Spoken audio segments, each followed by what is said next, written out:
MMOs aim to please, whether you're a casual fan that can log on once or twice a week, or a true diehard that spends every waking moment thinking about a game. Temtem has already laid the groundwork for some impressive features, but none are more crucial than breeding. Hello Tamers, it's Codiak here, back for another Temtem survival guide video, and in today's episode, we help you break down the complex process of breeding.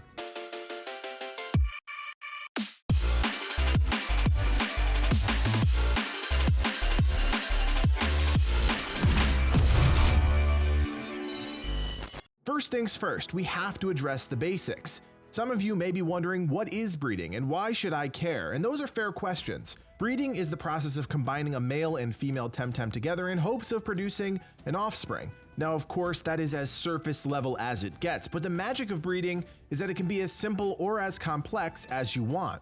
Tamers that just want to experiment and have fun with the system are free to do so, but breeding is also essential to the future competitive scene within the game. Breeding allows you to pass on SVs, or single values, which determine the power or effectiveness of a Temtem's various stats. Competitive players can work through a complicated and costly process to create perfect Temtem, that is, Temtem with all 7 SVs maxed out, egg moves that could change their toolkit dramatically, and traits that fit their specific role on a competitive team. Breeding is also a great way to collect Luma Temtem, rare and enhanced Temtem with alternate looks and buff stats. In the wild, players have a 1 in 6,000 chance to encounter a Luma Temtem, but breeding greatly increases those odds. Breeding 1 normal and 1 Luma Temtem gives you a 1 in 600 chance of getting a Luma offspring, while breeding 2 Luma Temtem together give you a 1 in 60 chance. Statistically speaking, it's the best way to expand your collection, but there is a catch. Temtem can only be bred a certain number of times, indicated by the leaves on their stat page.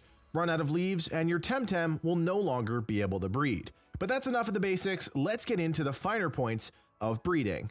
First off, you have to know where to go to breed Temtem. Once you've made it to Omninesia, the second island, run past the first city hub. When you reach the first grass patch, head north until you reach 2 large buildings. The building on the right is your destination, the Temtem Breeding Center. Now, if you've ever played Pokemon, you probably have a good idea of what it takes to make an egg. The same is true in Temtem. To begin breeding, you need to drop off a male and female Temtem to the clerk. Any 2 Temtem can breed as long as they share a type, and one is a male and one is a female. For example, a Babawa and a Lawali are compatible as long as they're opposite genders. It's important to note that the female determines the species of the child. So in our example, if the Lawali is a male and the Babawa is a female, the resulting child will be a Bigu, Babawa's baby form. If that's all you want to get out of breeding, you're all set. Collect some Temtem and have at it. But as I mentioned before, breeding is the key to competitive play. Now you may be asking yourself, Codiak, I just caught a super strong Temtem. Won't that be competitive? The answer is kind of, but not really. There's a good chance that new Temtem you just caught won't have perfect SVs, aka the stats that determine the growth potential for that Temtem. Let me give you an example. If your Temtem has an SV of 4 in stamina, ultimately, that Temtem's stamina at maximum level is going to be a lot lower than the Temtem that has an SV of 50 stamina. SVs are uncontrollable and can only be manipulated through breeding, which is why it's crucial for competitive play. We do know of an item called the TELOMERE hack, which can increase a specific SV by 1 point, but at the time of making this video, they're not widely implemented into the game. A parent with a perfect HP SV and another parent with a perfect defense SV could result in a child that inherits both of those stats, resulting in a Temtem with 2 perfect stats. Eventually, and after a lot of breeding and spending lots of money, you could potentially have a perfect Temtem, one with 50 SVs across the board. But it takes time, knowledge, and a whole lot of hand-sun. If you've tried breeding, you probably noticed that stats passed to the child aren't guaranteed and are in fact randomized between either the mother stats, the median between both parents, or the father stats. There are, however, ways to guarantee stats get passed down. The first way is simple. Both parents must share the same perfect stat. For example, an Anahir with perfect defense and special defense that breeds with a Volvir with only perfect defense share the same perfect defense stat, and thus, that'll pass on to the child. But what happens when one has a perfect stat and the other doesn't, and you want that perfect stat to carry over? The answer is items. There are 10 different breeding items in the game, called DNA strands. 7 of the DNA strands target the individual stats: HP, stamina, speed, attack, defense, special attack, and special defense, while 3 of the DNA strands target combinations of stats: HP and stamina, attack and special attack, and defense and special defense.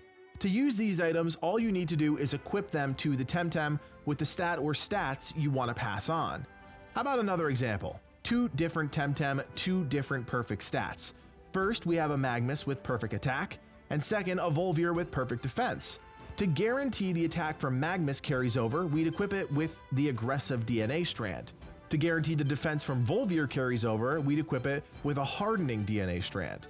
The resultant child would have perfect attack and perfect defense, combining the essential stats of the parents through the use of items.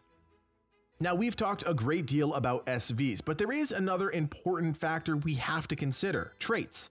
Most of the time, traits are randomized on hatched Temtem, but you can purchase an engineered DNA strand, which guarantees the holder's traits pass to the child. At the time of making this video, the game is still relatively new and prices may change, but as it currently stands, DNA items are incredibly expensive. To get a full understanding of how breeding works, we also need to understand how eggs work.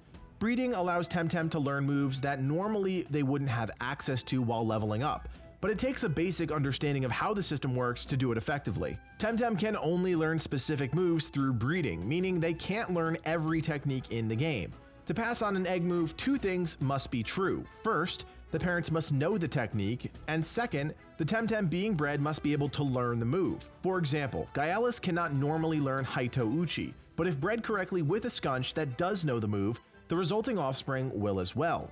In this situation, the Skunch would have to be a male and the Gyalis a female in order to secure a baby Gyalis. Once you've managed to get that perfect Temtem, you're all set, right? Breeding that specific species becomes a breeze. Wrong. You forgot about fertility. The stronger the Temtem, the less fertility it will have.